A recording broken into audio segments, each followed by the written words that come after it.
நம்மளோட south Indian cauliflower 65 நம்மளோட தயிர் மசாலாவை வச்சு செய்ய போகிறாங்க. நீங்கள் ஒரே ஒரு பெரிய பூக்கு அளவு சொல்கிறோம். ஒரு 3/4 டேபிள் ஸ்பூன் மஞ்சள் தூள், ஒரு 1.5 டேபிள் ஸ்பூன் வரமிளகாய் தூள், அடுத்தது மல்லித்தூள் ஒரு 2 டேபிள் ஸ்பூன், ஒரு 2.5 டேபிள் ஸ்பூன் கரம் மசாலா, ஒரு 1.5 டேபிள் ஸ்பூன் ஜீரகத்தூள், கருப்பு மிளகு 1 டேபிள் ஸ்பூன், இஞ்சி பூண்டு அரவை ஒரு 60 கிராம், ஒரு 2 டேபிள் ஸ்பூன் அரிசி மாவு முறுமுறுப்பு தன்மைக்கு, ஒரு 3 டேபிள் ஸ்பூன் மைதா, அதே ஒரு 2.5 டேபிள் ஸ்பூன் அளவு சோளா மாவு, தேவையான அளவு உப்புத்தூள். உப்பு மாவு மசாலா எல்லாமே ஒன்றா பிசைஞ்சிக்கணும்.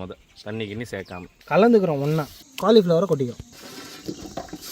நம்ம கடையை வச்சு ஆயில ஊற்றிக்கிறோம், பொரிக்கிறோம். இல்லை, நம்ம காலிஃப்ளவர் செம்மையாக ஊறிட்டு இருக்கு. ஒரு 20 நிமிஷம் வரைக்கும் ஊறிடுச்சு. இப்போ வந்து பொரிச்சு எடுக்க போகிறோம்.